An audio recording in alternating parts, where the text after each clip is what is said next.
Bali, Indonesia, a tropical paradise renowned for its stunning beaches, lush landscapes, and vibrant culture. But amidst the breathtaking beauty lies a challenge that demands our attention: waste management. As the sun rises each day, casting its warm light on the island, an invisible battle unfolds against a mounting problem. With its growing population and booming tourism industry, Bali grapples with the consequences of improper waste disposal, threatening not only its natural wonders, but also the well-being of its communities. But amidst this predicament, there is hope. A movement is emerging, one that seeks to preserve the very essence of Bali's magnificence and protect it for generations to come. In this documentary, we will take you on a journey through the heart of Bali's waste management efforts. From the bustling city streets to rural villages, we will witness stories of resilience, creativity, and the power of collective action. Join us as we explore the extraordinary solutions being forged amidst the very waste that threatens Bali's beauty.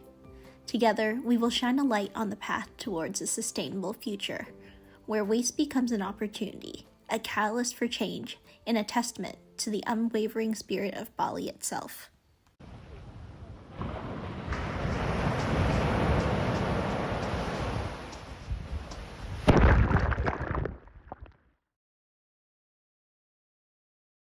Bali is an island located in Indonesia's archipelago.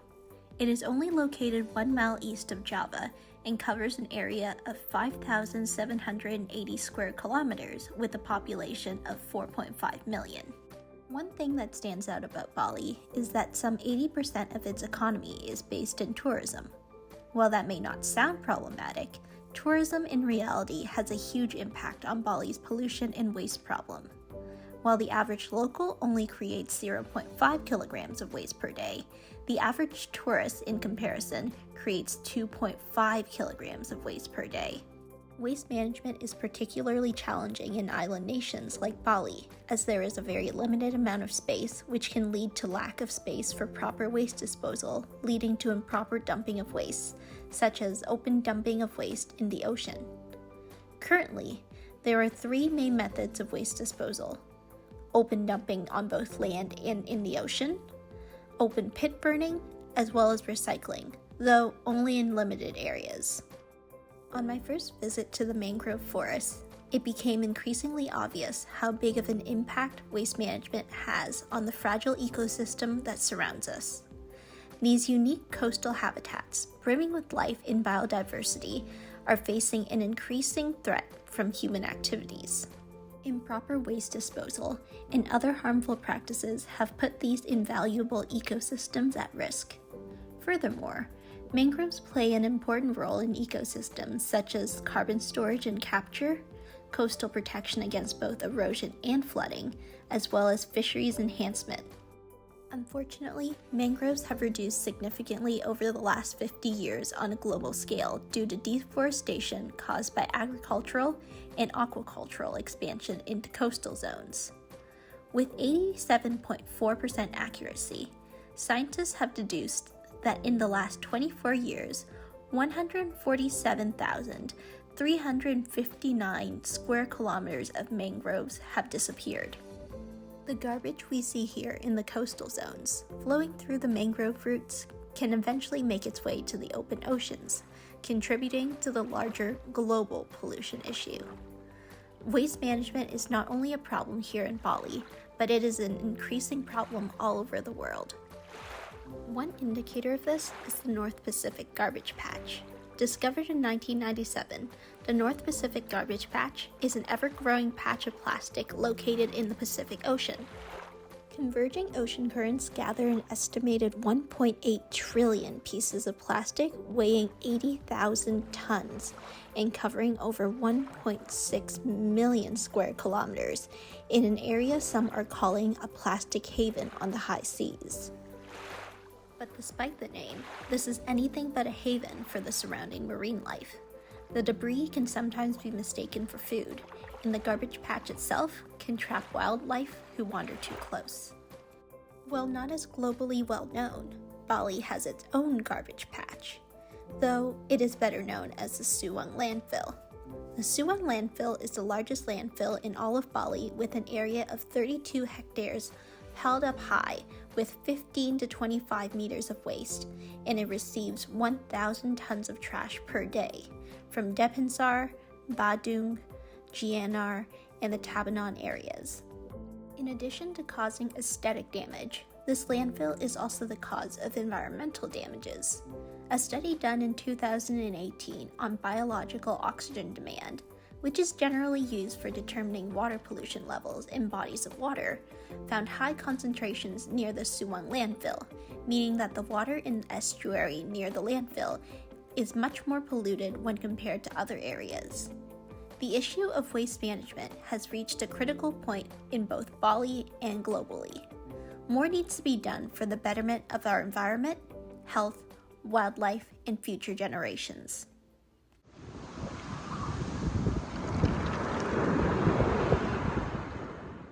One obstacle facing waste management is the prevalence of single-use plastics.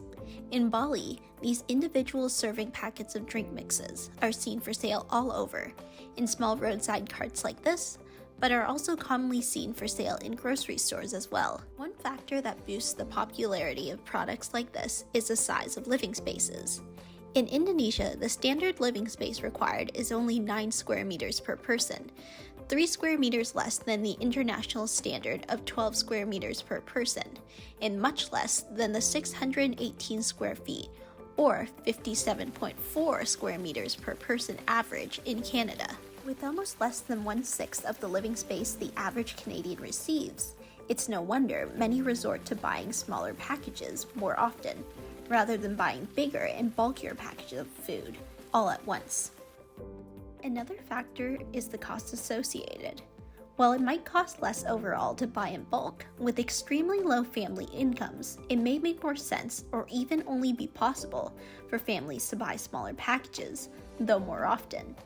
Using the example of Milo drinks, if you buy a single packet, it only costs 1,700 rupiah. Now, if you were to buy it in bulk, you would have to pay 92,000 rupiah up front, which many families cannot afford. The yearly average salary in Bali is currently 202,396,092 rupiah per year. It's a bit of a mouthful though, so we'll be rounding it to about 200 million for now. It may seem like quite a bit of money at first glance, but in comparison, the yearly average income in Ontario is $80,000. Well, when the average Bali salary is converted to dollars, you are only left with 18,000 Canadian dollars per year. To make things worse, Bali has a very large informal economy. In 2021, informal agricultural workers in Bali only made an estimated average of about 954,000 rupiah per month, which translates to 11 million rupiah, or only 1,034 Canadian dollars for an entire year. And this shocking amount of poverty seeps into every part of their lives, including their health. One indicator of financial hardship is child stunting, and in Indonesia, the national level of child stunting has remained high, about 37% over the past decade. With such financial hardship and insecurity, how would you have the funds to build enough waste management facilities? Using a Canadian example, in 2012, the city of Edmonton used $4.3 million to build a new integrated waste management facility. This $4.3 million is only the initial investment needed and does not include the maintenance and upkeep needed to keep the facility up and running for years to come. The Edmonton facility was fully paid for by Canadian taxpayers. This simply would not be realistic for an area with a yearly average income of $18,000 a year. Furthermore, Bali has a large informal economy, as mentioned before, meaning that incomes are much harder to track, which leads to little or no income taxes being paid by most citizens. First question, can you please tell me a bit about the current waste management system in Bali? And how is it compared to Canada? Okay, just a little bit of context about Bali. Bali is an island province, and in terms of size, it's roughly the size of the Greater Toronto Area, about 5,000 square kilometers. And the island is made up of numerous or I would say one large city, numerous medium-sized cities, and many, many small villages, and most of those villages are scattered around the island. So that makes for a challenging waste management situation in which there tends to be a focus mostly on the cities, and a lot of the village level waste management gets kind of left by the wayside, or left to the villages to organize themselves. I would say the population density in Bali is much less urban than we would tend to see in Canada. And again, that poses challenges for waste management because the households are distributed in further distances and not in close proximity.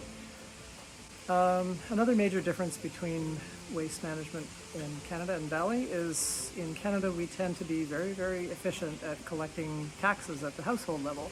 So basically any homeowner in Canada will be paying significant property taxes every year, and if you don't pay those property taxes, eventually you lose your house. So people tend to pay on time, and those taxes directly go to funding waste management, especially at the municipal level, or if you're in a rural area, the county or the township will collect taxes and use that for waste management. So I don't have the figures offhand, but I would say that in Canada, at least 90% of the people who should be paying property taxes are probably paying property taxes. In Bali, that number is probably closer to, and again, this is just a guess, 15 or 20% of the homeowners, if that, are paying property taxes. So that leads to huge challenges to fund waste management. And, I kind of think that's the biggest issue leading to waste problems here in Bali. It's how do you fund a system that effectively collects all of the wastes that are being produced without having significant funding collected by property taxes. Despite the lack of funds to properly deal with waste management, pollution is still a problem. And this waste and pollution does not only affect humans, animals are often negatively affected by pollution as well. From the strange to the strangely human, these creatures are all affected by the waste humans create. In the case of these cows, the consequences are quite obvious. They are both surrounded by waste and are sifting through the waste in order to get their next meal. But other livestock animals can be affected too. Studies show that there is evidence of bioaccumulation of microplastics in chickens as well. Fish meal is a key ingredient in many animal feeds, poultry feeds included. Fish meal is often found to contain microplastics due to the current plastic contamination in the ocean. The eating of said contaminated feed then results in bioaccumulation of microplastics in poultry. Though in the case of these chickens, who live quite literally minutes away from a large landfill, I suspect they have a much more direct way to ingest plastic in their diets. The plastic animals ingest can cause both long-term and short-term negative effects in animals. One study conducted on 690 marine species found that plastic pollutant ingestion often led to physical damage, direct toxicity, and physiological effects, as well as alters both the flux of energy and nutrients in individual organisms and ecological networks. All animals have to quickly adapt to this new obstacle, like this egret who is rummaging in this recently burnt pile of trash. Burnt waste, which often includes plastics, are especially detrimental to birds. Birds have an extremely efficient respiratory system and therefore quickly uptake aerially suspended compounds. This means they are very sensitive to air quality. Some impacts of air pollution inhalation in bird species are respiratory distress and illness, elevated stress levels, immunosuppression, behavioral changes, impaired reproductive success, and more. Unfortunately, burning waste remains one of the most common methods of waste disposal in Bali. Be that as it may, burning plastics is extremely detrimental to the environment, animals, and human health. One study shows that burning plastics releases pollutants in the air, such as, but not limited to, polychlorinated dibenzo P-dioxins, dibenzofurans, and polychlorinated biphenyls. These hard-to-pronounce chemicals are carcinogens that are known to exacerbate existing breathing conditions such as asthma and can cause skin irritation in high doses, cause reproductive and developmental problems, damage your immune system, and even interfere with hormones. However, if burning waste is so harmful, why is it one of the 3 most commonly used methods to dispose of waste in Indonesia? Well, there are quite a few reasons for that. We've already touched on the limited amount of space, as well as lack of funding needed to build adequate waste management facilities. But one reason we haven't touched up on yet is the mindsets and mentalities of the locals. Until very recently, Balinese society has only been dealing with organic waste, which could be burned with little consequence. But with the rise of tourism, the island started importing items such as Western-style foods with plastic packaging catering to tourists. This sudden influx of inorganics created a whole new kind of waste, but the perceptions and behaviors didn't keep up with that change.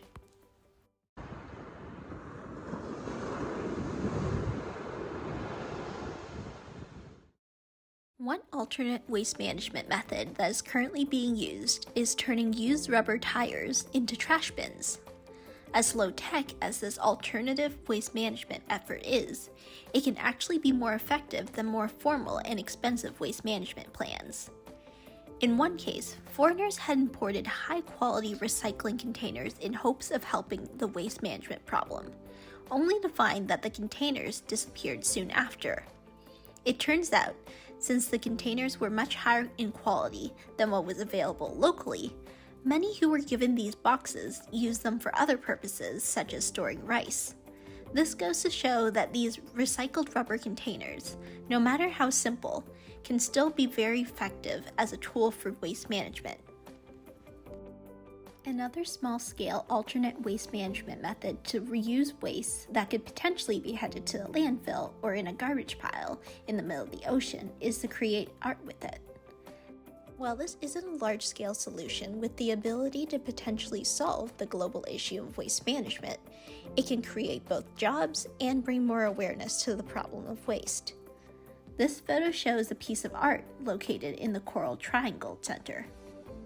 A local artist combed the shorelines for waste such as used and discarded fishing nets to create this art piece. Another example are these bottle art displays found on the beaches of Gili T. These art pieces create a livelihood that support local artists while reminding the viewers the importance of proper waste management. One unexpected form of waste management is reusing fabrics to create new items of clothing, bags, or accessories.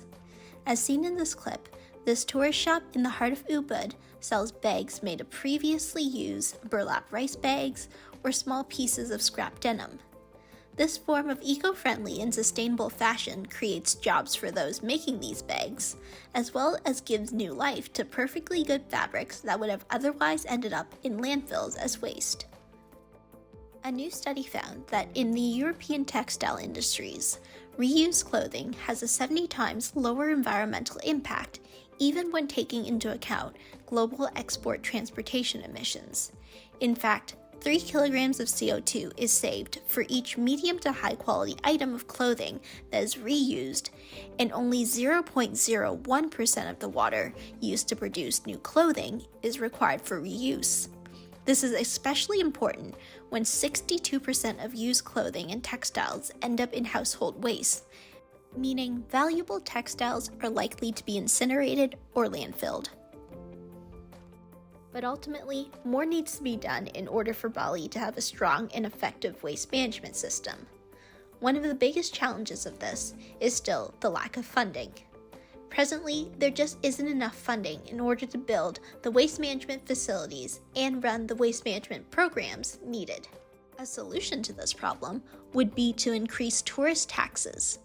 This solution especially makes sense as tourists are one of the biggest contributors of waste in Bali. An option would be to add on an extra environmental/waste management tax to every tourist who arrives in Bali.